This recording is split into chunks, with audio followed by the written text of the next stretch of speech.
आज हम बात करने जा रहे हैं कैसे भूकंप के बारे में जो 29 जुलाई 2025 को रशिया के कमचटका पेनिनसुला में आया था। इस भूकंप ने सिर्फ रशिया को ही नहीं, जापान, यूएसए और पैसिफिक के कई सारे देशों को डीपली इम्पैक्ट किया। और इस भूकंप से रशिया का 600 साल से शांत बैठा वोल्केनो एक्टिव होने के बाद क्या हुआ, और दुनिया में सबसे ज्यादा भूकंप जापान और रशिया के कमचटका में ही क्यों आते हैं, जानने के लिए वीडियो के अंत तक बने रहो। 29 जुलाई 2025 कमचटका पेनिनसुला में 8.8 मैग्नीट्यूड का बहुत बड़ा भूकंप आया था और इसका एपिक सेंटर रशिया के इस जगह से लगभग 119 किलोमीटर दूर ईस्ट साउथ ईस्ट समुंदर के 19 से 35 किलोमीटर बीच गहराई में यह अर्थक्वेक पैदा हुआ था। ये अर्थक्वेक एक मेगा थ्रस्ट टाइप का था, मतलब एक टेक्टोनिक प्लेट दूसरे टेक्टोनिक प्लेट के नीचे स्लाइड कर रही थी। और इस बड़े अर्थक्वेक से पहले 20 जुलाई को एक 7.4 मैग्नीट्यूड का एक फोर शॉक भी हुआ था और इस बड़े भूकंप के बाद 344 से ज़्यादा आफ्टर शॉक हुए। लेकिन बात है कि जापान और रशिया के कमचटका में ही इतने ज़्यादा भूकंप क्यों आते हैं, क्योंकि ये रिंग ऑफ फायर के अंदर आता है। रिंग ऑफ फायर एक 40,000 किलोमीटर लंबा बेल्ट है जो पैसिफिक ओशन के बॉर्डर के साथ फैला हुआ है।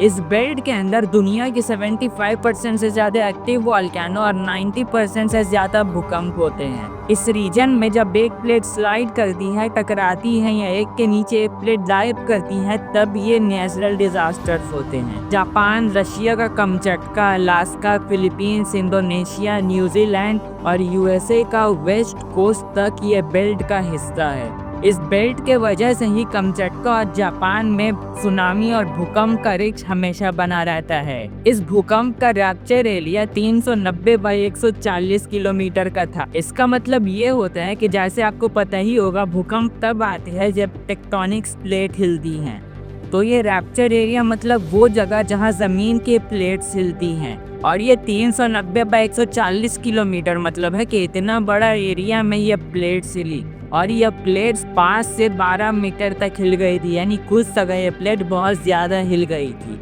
ये स्लिप या मोमेंट अर्थ के अंदर के सडन एंड फास्ट मोमेंट को हम अर्थक्वेक कहते हैं। और जब ये रैप्चर चालू हुआ तो 3 से 4 मिनट तक कंटिन्यू चलता रहा, जो अर्थक्वेक के मामले में बहुत लंबा समय होता है। और इसके दौरान जमीन हिलती रही, कंपन होते रही और भयानक डैमेज हुआ। भूकंप के तुरंत बाद पैसिफिक ओशन के कई देशों को सुनामी वार्निंग भेज दी गई। रशिया, जापान, यूएसए, हवाई, इंडोनेशिया, न्यूजीलैंड और पीयू तक ये वार्निंग भेजी गई थी। कमचटका के कुछ जगहों में सुनामी की लहर 3 से 4 मीटर तक ऊंची थी, लेकिन जापान में ये 1 मीटर तक ही सीमित थी और इसलिए बड़ा नुकसान नहीं हुआ क्योंकि कोस्टल रीजन में टाइमली इवैक्यूएशन हुई थी।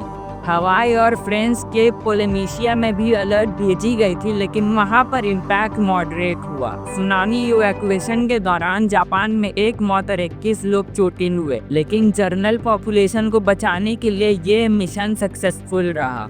अर्थक्वेक के बाद कमचटका के कई सारे वोल्केनोज एक्टिव हो गए, जिसमें सबसे बड़ा इरप्शन क्रासिनिको वोल्केनो में देखा गया, जो 600 सालों में पहली बार था। यह बड़ा वोल्केनो और इसके बगल बगल के छोटे वोल्केनोज में भी हलचल देखी गई थी और साइंटिस्ट इसे क्लोजली मॉनिटर कर रहे हैं। ये सब टेक्टोनिक प्लेट की वजह से होती है। जब प्लेट सिलती हैं तो अंडरग्राउंड मैग्मा मूवमेंट बढ़ाता है और इरप्शन का चांस बहुत बढ़ जाता है। कमचटका के कई रीजन में बिल्डिंग डैमेज हुई, रोड में क्रैक और पावर आउटेज भी हुआ था। रशिया में स्टेट ऑफ इमरजेंसी डिक्लेयर कर दी गई और 2700 लोगों को इवैक्यूएशन किया गया था। जापान में हीट रिलेटेड इलनेस और पैनिक की वजह से इंजरीज भी हुई, लेकिन मेजर लॉस ऑफ लाइफ नहीं हुआ।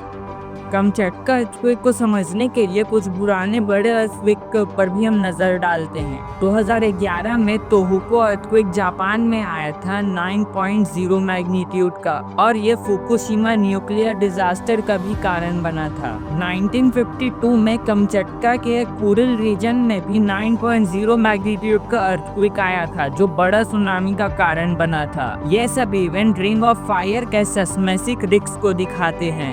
अर्थक्वेक और सुनामी के बाद ग्लोबल ओशियन करंट और क्लाइमेट सिस्टम में कुछ शॉर्ट टर्म डिस्टर्बेंस हो सकती हैं। साइंटिस्ट कह रहे हैं कि आगे भी रिंग ऑफ फायर का सिस्मिक रिस्क बढ़ने का संभावना है। इसलिए डिजास्टर मैनेजमेंट एजेंसी नए प्रोटोकॉल और अर्ली वार्निंग सिस्टम पर काम कर रही है।